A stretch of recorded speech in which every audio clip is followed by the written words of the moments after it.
people say no to something if they don't see the value that you're providing. So for them, the money that they give you is worth more than the value that they're getting back. So again, as a entrepreneur, your role is to demonstrate that the value that you give them, whether it's information, whether it's actual services, is far greater than the money that they give you. This is the Entrepology Podcast, the podcast where we optimize the bodies, brains, and lifestyles of entrepreneurs, go-getters, and world-changing innovators.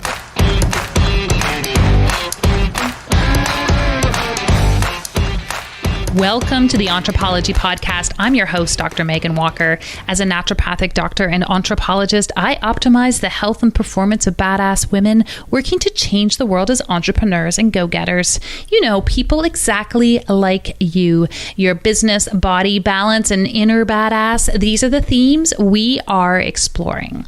Well, I'm really excited today to have a guest who is a true friend of mine. I say true friend as if they're not all true friends, but Uli Iserloh is someone that I just connected with the very first time I met him. He is interesting and has a compelling background and has an unrelenting passion for the work of naturopathic doctors and functional medicine practitioners. But our conversation today was not necessarily about that. Our conversation today was really viewing the world for entrepreneurs through the lens of what Uli calls a marketing technologist. Uli started his career as a chemist. He has a PhD in chemistry and transitioned to marketing in the online space when he became deeply fascinated in the advent of the internet. He is a talented man with a keen vision for how to grow your business. And today's episode, we've unofficially named the dumb mistakes entrepreneurs continue to make. And so we had this really fantastic jam session around some of the mistakes that we make as entrepreneurs, that we watch other people make as entrepreneurs, and our respective takes on how to fix them. It is truly my pleasure to introduce you to my friend, Uli Iserloh.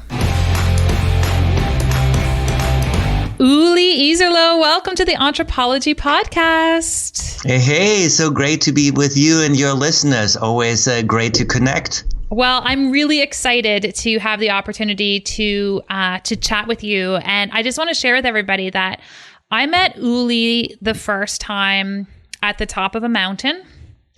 And it was a mountain, and it was an event that took place over the solar eclipse that happened a few years ago. And I was just immediately taken with your intelligence and your vision. And you do so much work in the realm of functional medicine, but you're also a master marketer, and you have a background as a chemist, I believe. You've got a really interesting, is it chemistry? Am I right?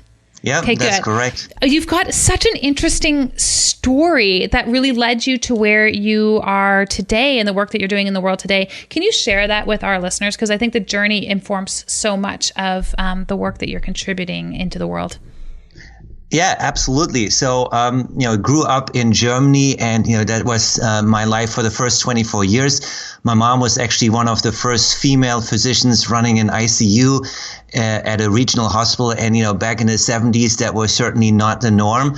And then from a societal perspective, really entrepreneurship wasn't really that emphasized in Germany. So I always had this underlying thing that I wanted to go to America and, experience what that's about. And so ultimately I came to the US for my PhD in chemistry, as you said, then worked for 10 years in big pharma, specifically in the area of Alzheimer's research. And then the internet came along, and that really changed everything. I love that you say that the internet came along as in like you're 95 years old and this cool thing called the internet came along, because I suspect that we're probably the same age. But what did the creation of the internet do in terms of your career, and why did it actually have any influence on it?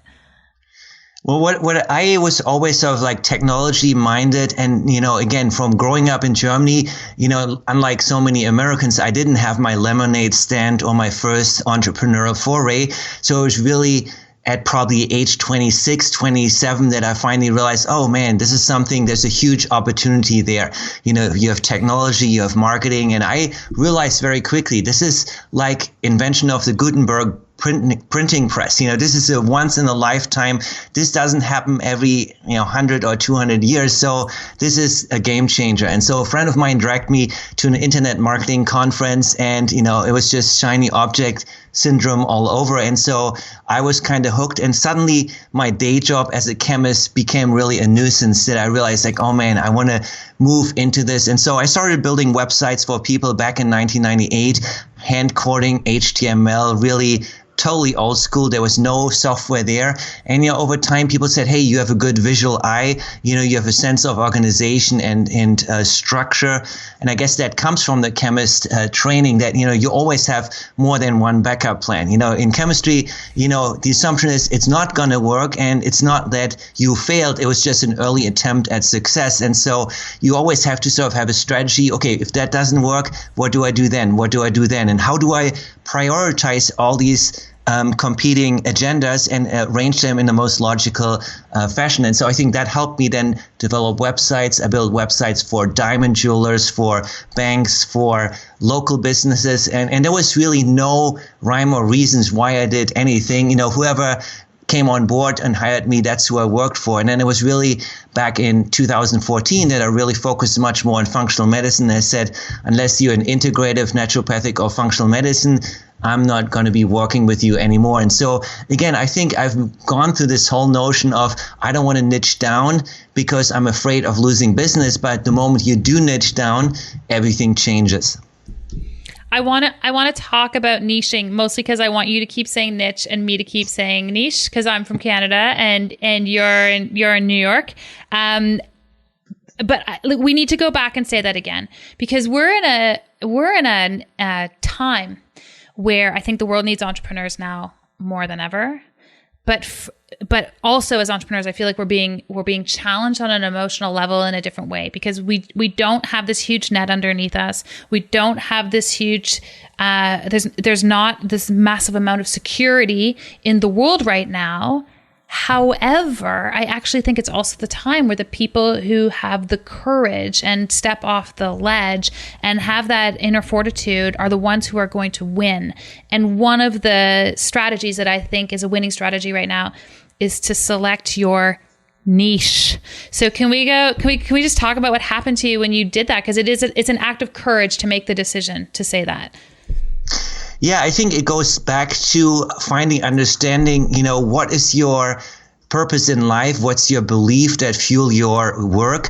Because you really need to have this front and center, because there's going to be dark times, as you mentioned. The entrepreneurial journey is not easy.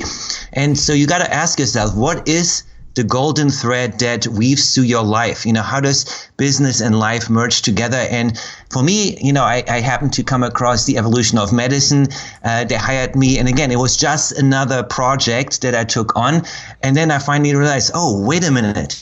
This is how medicine is supposed to be practiced. It's logical. There's a system there. It's like holistic. It really appealed to the chemist in me, because it's all about, once you understand the rules that govern the whole organism, the system, then you can make prediction and you're fairly certain that you get the outcome. And so I think when it comes to entrepreneurs, they don't have necessarily the understanding what the rules are or what the system is. And that's why it's so difficult for them to see the road ahead and to predict what's going to happen or predict how a marketing approach is going to be successful. So for me, niching down into functional medicine was really just a logical evolution, trained as a chemist, working in the pharmaceutical world, trying to address Alzheimer's. And I remember in 2004, my peer said, this Bredesen guy, this is all bogus. This is not going to work, lifestyle changes. And so then, fast forward to 2011, when I left, I finally came to the senses, oh, okay, this is not something you can fix with a pill. And I was really disillusioned with Big Pharma at that point, so that jumping off into sort of the more marketing arena made a lot more sense. And so working with practitioners, I found it so much easier to be relevant to them, because they understand, oh, finally a website designer that truly gets me, that speaks fluently functional medicine. And so, obviously I'd been a student of marketing all along, but then it really took on a life of its own, that I really dedicated myself to be the marketing technologist in the functional medicine space, working with many of today's leaders and, speaking at events like, yours or others. You mentioned the meeting on the mountain, that was another one. So, again, it was, I guess, a fortuitous turn of events that I ended up in functional medicine and found functional medicine in 2014. But in that moment, I knew this is my life's work. This is my niche. This is my calling. And I'm going all in on this. And I never looked back. I love that. And I have a simple question. Have you always considered yourself an entrepreneur? No, I would not say. I mean, up till the internet came along, 26, 27, I had no entrepreneurial bone in my body. I was like really more in the employee mindset. And then you go into pharma and, it's your cog in the wheel, but you don't have any decision-making power. So once I kind of saw what the internet could allow you, and I think this is a big difference also coming to the US. In Germany, everyone asks you, well, in order to qualify this job, show me your diploma, show me your university degree. Oh, you don't have a PhD there? Nope, can't do this job. And in America, it's like, hey, if you can prove that you get results, nobody's going to ask you about your education. And so I guess that's the theme that we're seeing right now, that it's the entrepreneurs that really have the freedom to innovate and, move the society forward. But it is a scary world because there is no school for entrepreneurs. And, it's, unless you consider the school of hard knocks. But, right. That's what's so challenging, that you have to really take this as a courageous step forward and I believe serving those people, and I do whatever it takes to make it happen. I find it so fascinating to listen to you share your story, because as you were talking about being a chemist, I was like, I feel like there isn't a better example of the antithesis of an entrepreneur as being a chemist, because it's so rule oriented. Like, you can't rewrite the rules of chemistry. Believe me, I tried on multiple exams. You cannot rewrite them. It's like, it's very black and white. Whereas, and you might not, but the level of chemistry in which I engaged, it was very black and white. Whereas entrepreneurship, it's like, you guys can't see me, but I'm picking up this blank piece of paper. It's a blank slate. And yet you have to create rules and systems with no framework. So I can only imagine the challenge, because the training you would have had would not have been necessarily training that serves that entrepreneurial journey. Yes, but I love being able to see people, because you're like, yeah, yes, but. So there is, in chemistry, there's two arms. There's inorganic chemistry, and then there's organic chemistry. And most people hate organic chemistry. It's the only one I loved. Yeah. And I probably know why that is. And so for me, it was the same way. In inorganic chemistry, everything has to be memorized. There's no rules. It's like, it's just whatever it is, and you have to memorize it. In organic chemistry, you can get away by being lazy and only memorize 10 rules, and then you build the answer from scratch. So when I studied for exams, I never Speaking to my soul, Uli. memorized anything. It's like I developed the answer in the exam from scratch. I had 10 rules, and based on the rules, I came up with the answer. And so what this trained me to is always look for the underlying rules. What is governing consumer psychology? What makes somebody switch providers? How is somebody actually deciding to purchase anything or make any type of decision? And so once you understand what is motivating people, it's universal rules across cultures, across industries. Doesn't matter what service industry, business you're in. Once you understand why somebody wants anything and what motivates people to say yes or no, you can then shape this ethically. And I think this is what makes me a good marketer, that I really am part technologist, knowing what can you actually do technologically, how can you use automation to make your life easier. But let's not discount the importance of psychology, about strategy, about shaping the narrative that people want to become part of your tribe and want to support you and want to co-create with you. I couldn't have created a better segue. I love that, because what I want to unpack from that is, what are the underlying rules of entrepreneurship? right now? Because I think having come through 2020, the rules have shifted a little bit. The playing field has shifted. There is a strong requirement of mindset. There is a strong requirement of courageous spirit, but there are still tactics and strategies that I think hold true. So if we're looking at the landscape of where we are at right now, and we can delve into it specifically on a marketing level if you want to, what are some of the underlying rules and tenets that are driving and governing entrepreneurship where we stand today? Yeah, I think the first for me is really the importance of nurture.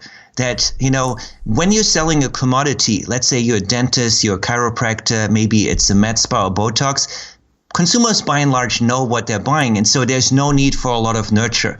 As opposed to if you are in a field where it's like a lot softer, like health coaching, life coaching, right.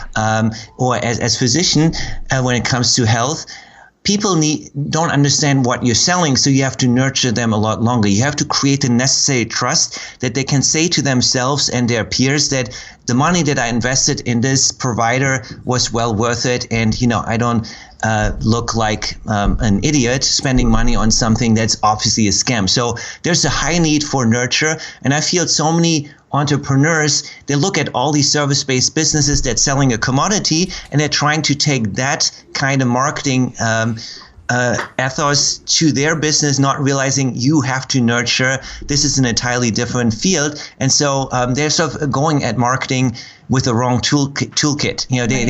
And then they're wondering, why is this not working? It's like, well, it feels you're pitching too hard because you're operating like you're selling a commodity and you're not really nurturing. So you haven't even gone out on a series of dates with your customer, and yet here, first interaction, you already proposed a question. And what do you think is going to happen?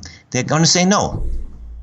Can we differentiate this idea of nurturing versus selling? Oh, yeah. So I think, when it comes to making sales, and I come at this from a very neutral perspective. Sales is not bad. It's just a transaction between two parties, and they agree that in exchange for money, they are receiving something of far greater value. And so people say no to something if they don't see the value that you're providing. So for them, the money that they give you is worth more than the value that they're getting back. So again, as a entrepreneur, your role is to demonstrate that the value that you give them, whether it's information, whether it's actual services, is far greater than the money that they give you.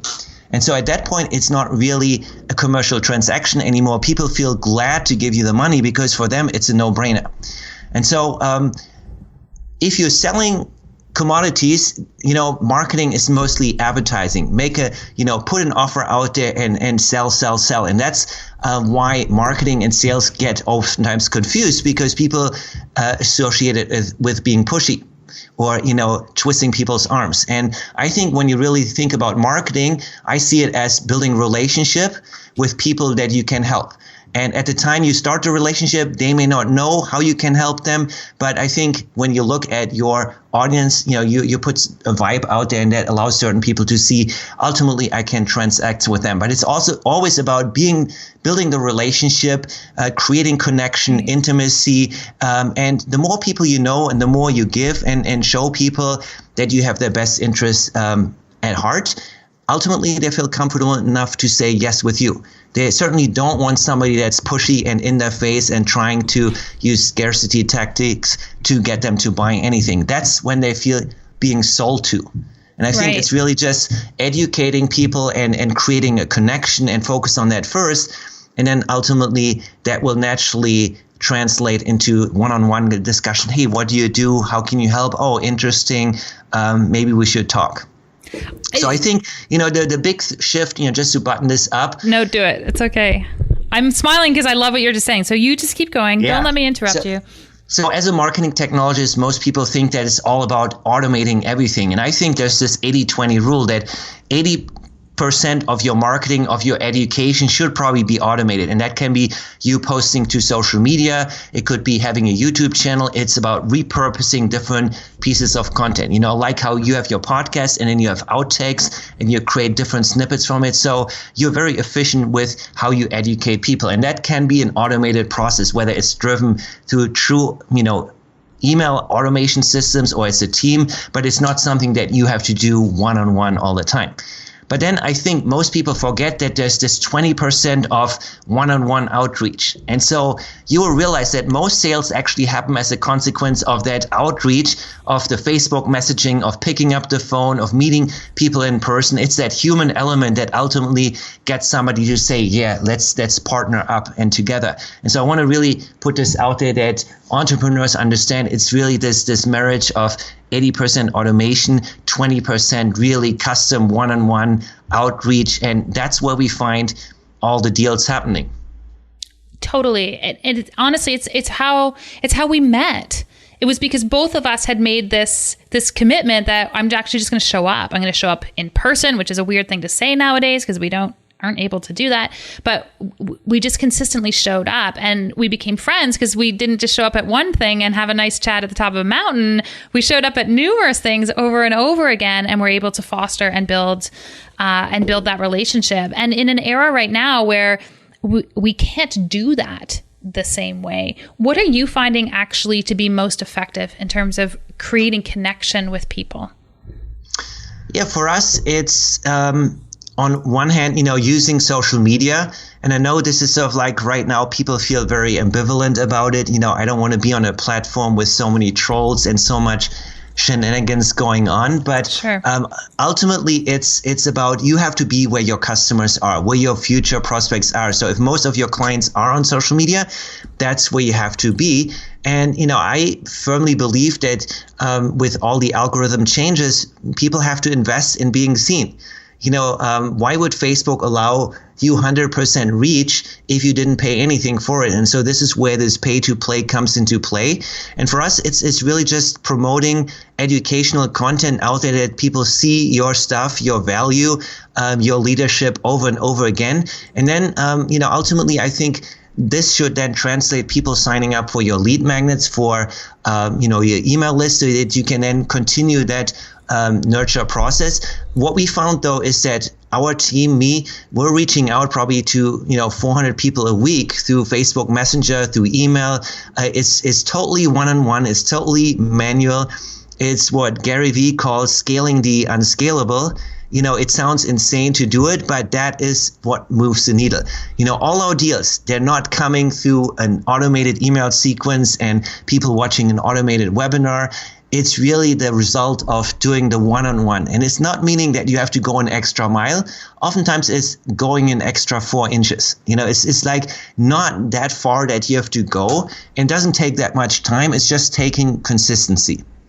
Yeah, and I agree with you on the manual piece. I said this to someone the other day that, we reached out to this person manually, and the word manual actually just gets me triggered. Like every time I do something manual and I engage with people, I really have to stop and go, is this an intentional piece, or is this we haven't created the right systems? And I want to be really clear, certainly within our business, we have a huge amount of success just like you because we reach out to people on a manual level. We create relationships. We follow their work. We pay them sincere compliments because we've been engaging in what they have been creating. And if we reach out to them and say, we'd love the opportunity to work with you, it's because we've actually been watching them and would love the opportunity to work with them. I think there's something really powerful behind that intent.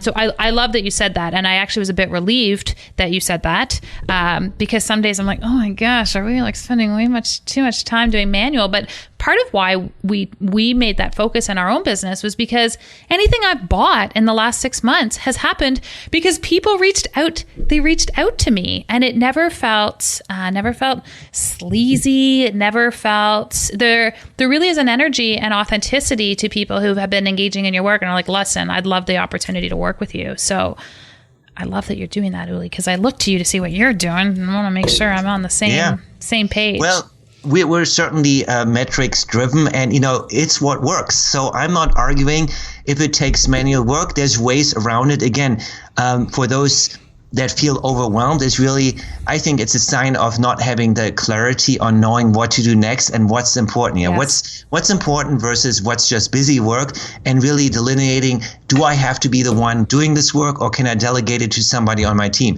It's still part of my outreach and makes sense, but maybe it is introducing your salesperson or your business development person and have them have a conversation with them. Ultimately what consumers want to feel is that you care about them, that you're interested in the connection first. And so when we reach out, it's never with any commercial language. It's like we let them ask us first, and shift the conversation to, how can we work together, or love to get on a call with you, etc. So It's always them asking first, and we're just interested on helping them connect the dots and, be helpful, connect them to other resources that we have.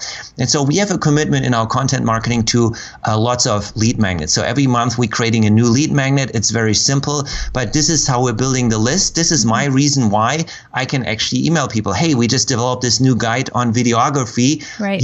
It's here if you want it. And over time, that is building your inbound marketing, how people come to your tribe. And then my team gets notified every time somebody opts in for something. They get a notification, this person has opted in for the lead magnet, and then they start a personal relationship. Hey, Uli wanted me to follow up with you, and then they start the one-on-one outreach. So people are already on the two tracks of being on an automated track that they can chart their own marketing adventure. They can decide what they want. And then on the other hand, there is this personal outreach that makes it powerful. Now, since we were talking about sort of in this time, what are some of the other important things? I think more than ever, when you're being pulled in all these directions, you have to have the right team. You have to focus on hiring the right team, putting the people in the right position. And Corona was a big wake-up call for us. There was people in my company that shouldn't even be in the company anymore. And the whole team is wondering, why does this person even have a job anymore? And so Corona really provided the impetus to look at, well, are people actually doing what they're great at? Because I think, you should put people into positions where they can really shine. It's not necessarily that everyone has to be, a jack of all trades. I think they should focus on their most amazing gifts. And so it was actually my wife that said, why is this person a project manager? He should be in sales. He's an he's an empath. He's so great with people. What is he doing in project management? And the moment I moved him there, he just skyrocketed, and it's amazing. He's so much happier. And it's just recognizing having the people in the right position is just as important as having the right people on your team in the first place. And so I think if you are looking to get more done, getting more implemented, you can't just do it yourself as a solo entrepreneur. You have to build a team around you, and it doesn't have to be a full-time team that is a full employee. It could be starting with hiring contractors, outsourcing simple things on an hourly basis. But I find that during Corona, I see so many practitioners where I can tell really this person has doubled down and actually become way more efficient, and other people have taken the summer off. And now 6 months later, you can see massive differences in their business. So it's not really making these heroic one-time big pushes. It's more like just slow and steady wins the race, and just keep chipping away. I love what you said there about making sure the right person is in the right position, because you can often have these people who are incredibly passionate, but what they're doing is not necessarily aligned to their core skill set. Do you have a system that you use with respect to that piece? I wish I really had. I really rely on my wife. She's my secret weapon, and she can read people so much better. They're saying, okay, this person needs to be here, this person needs to be there. And so I rely mostly on her. In hindsight, I don't know if there are really KPIs that you can measure whether somebody's there, but I think you just have to be really mindful of this, and then really ask your team, hey, are you happy? And obviously most employees saying, yeah, I'm happy, because they want to keep their job. But I think having a culture where you allow people to create their own job description, say, hey, I really love this one, or can we evolve this here, or can I shift my work to this person, and being flexible how things are done in your company. I think that's the biggest thing that COVID has taught us, that you have to be adaptable, that you have to figure things out. You have to stay with, you can't be at the status quo and saying we've always done it this way. if it's not working, you got to change it. And, right. You just want to figure out how to change it as fast as possible. And that's the key part, is changing it as fast as possible. And I feel like that was a huge take home for me in 2020 and working with other practitioners, but also in my own business. Like, success really came to those people who changed it as quickly as possible and really relinquished and let go of this idea of, well, soon we'll be able to go back to the way it always was. I think this, when do things go back to normal, is this huge limiting belief and mindset right now. That's having a massive impact on people's businesses. What else have you observed over the course of the last year with the people who are winning right now? I would say, focusing really on great execution, because great execution beats great ideas every single day. And I don't know, I forget who it was that said it, maybe Warren Buffett, but it's this idea that only action will change anything. And again, working with healthcare practitioners, they know their patients can't get better if patients don't take action. So if nothing changes, nothing will change. And so I think, you have to have a culture of taking action, deciding what is it that I can do today, what makes sense, where should I channel my resources. Too many people stay stuck with doing business as usual. And, you have to really ask yourself, is this social media schedule still making sense? Is it serving me? Is it serving where I want to go?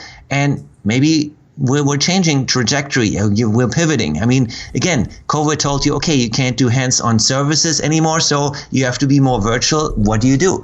Here comes the advent of group coaching and, more virtual structures. And, it's all these things that people have to react to. But ultimately, whoever implements fastest and best, it doesn't have to be perfect. It just has to be this Japanese concept of Kaizen, where it's iterative improvement. It's just do something, start with a hypothesis of what you think is going to move the needle, do this, and then measure and see if it worked. And sometimes you're right, sometimes you're wrong. But in marketing specifically, there's no absolutes. There's no 100% wrong, 100% right. It's all shades of gray. So you just have to experiment and be open to experimenting. And I know that can be a big challenge for perfectionists that want to put everything out perfect, the perfectly styled post, the perfectly crafted words, the perfect video.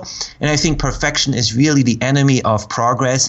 And again, you have to be willing to break something or be willing to apologize. I think if you go into this with an idea of co-creation, being transparent with your audience, saying, hey, we're just launching this new program. This is the first time we're doing it. COVID comes around. This is not going to be perfect, but you have my promise that I will do everything to make it as good as it can be. And I'm looking at you to give me feedback on this. And I think if you start projects like this, everybody knows they're part of a co-creation environment. And, I think that's all that's needed. And I think this is very hard. As you said, you have to be courageous to go out there with something that's imperfect, with something where you're not entirely sure if it's going to work.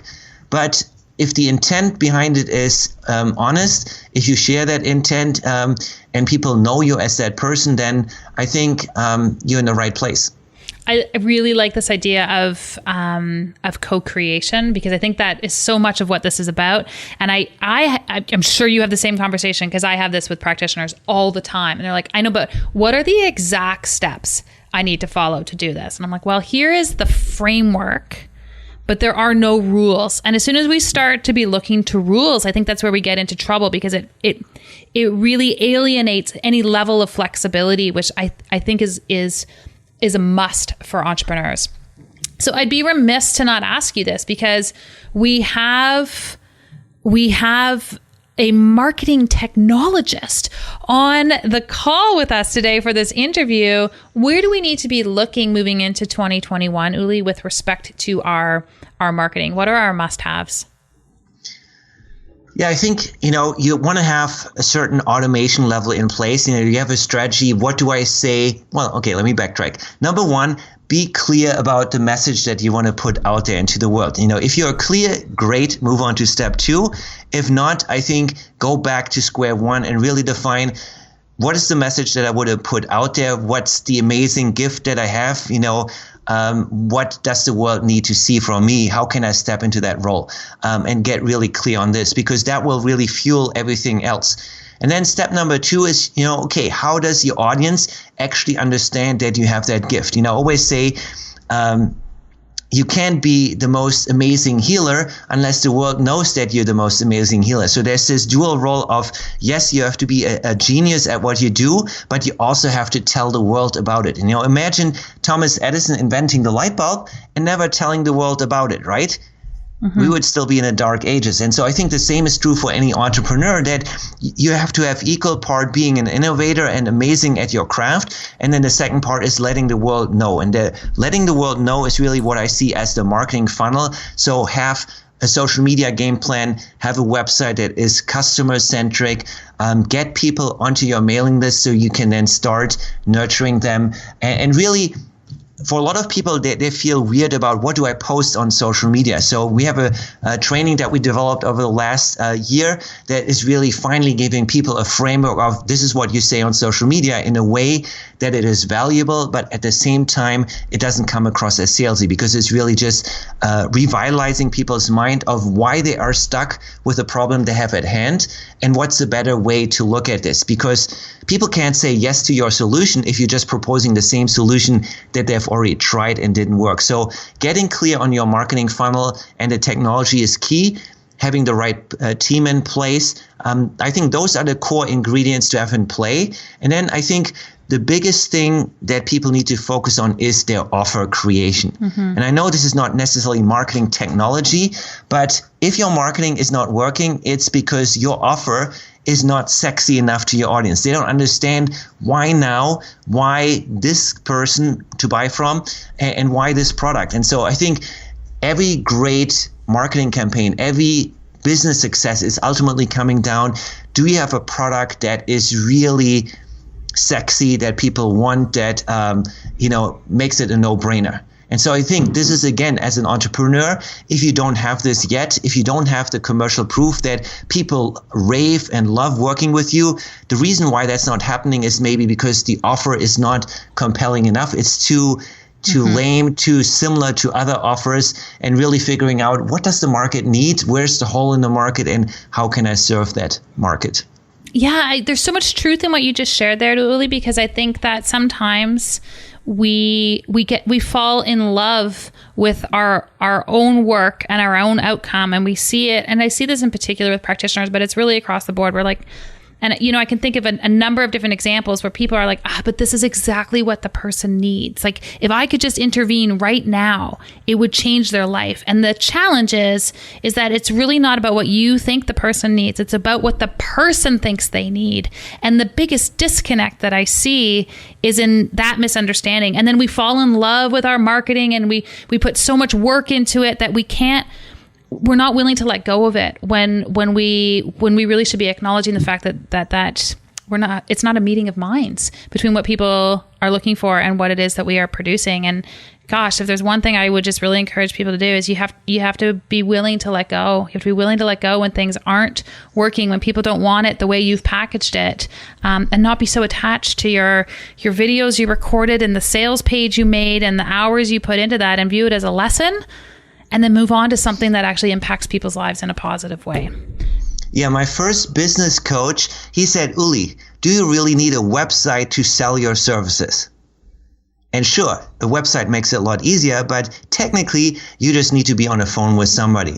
And so he challenged me to say, hey, just have discovery calls, talk to people. And I was pitching my services, and it was crickets. And then I said, anything else you have questions about? It's like, hey, tell me about this last thing. And then I went deeper. It's like, oh yeah, I'm interested in that.